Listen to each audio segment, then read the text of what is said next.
All right, compressor change time. Boom, boom, boom. Boom, boom, boom. I sweat on an access port on this one. New electrical, new dryer. All right.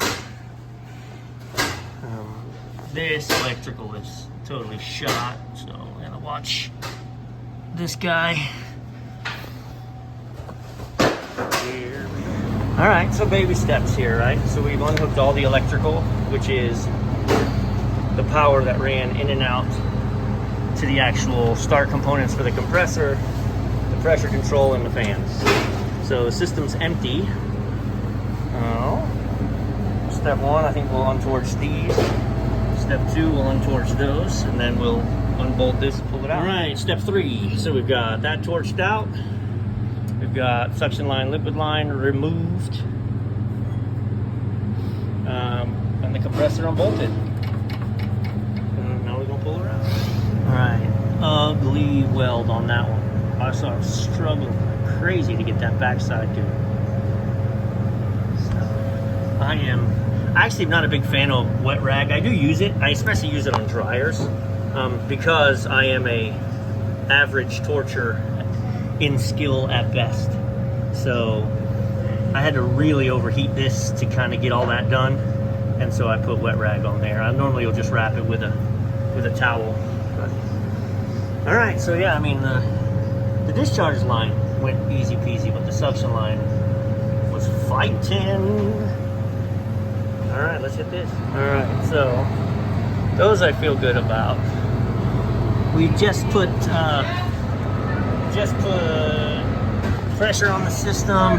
This is the one I'm worried about. I big blued the crap out of it. I got no bubbles.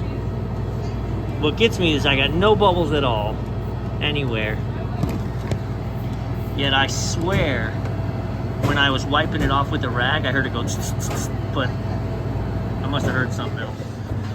All right, so we had to reuse this because of the way the junctions are, and I can explain the electrical, but long story short, when they hit the power, the terminal here is going to power the neutral and the hot for the temperature controller, okay, and the neutral for the fan. Then the hot leg, when they power it up, also powers the pressure control. And then on the output of the pressure control comes back in here to a connection that meets the compressor hot leg, which is just 115, and the hot leg of the fan. So when we turn it on, that's powered, that gets a hot leg of power, and then if that opens the solenoid and allows the pressure to open, then that will close and the compressor and the fan should start. So we have the scale set, we've got the gas here, and we're gonna start weighing in the jar. All right, so 4 1/4 pounds. This unit's like a 2-part unit. It's running a cold rail and it's running a cabinet. So we cleared the sight glass, brought us to about 200 on the head pressure, and we're running 60 on the suction pressure, which is spot on for a 404 cooler. Then this pulls down to 25 or 27 and satisfies. It closes that solenoid, and this pressure drops to about 25 because it's only running the cold rail on the top, which is a freezer, and so that's 0 degrees. So I like our pressures. She's already satisfied up and down a few times. Sight glass staying clear. So here's a compressor change. Good to go. All right, yeah, so here's the unit that just rusted out. I cut it open, and that's what's crazy is looking at it in here, it must be that little pucker right there. That's gotta be it. That's the place of our leak.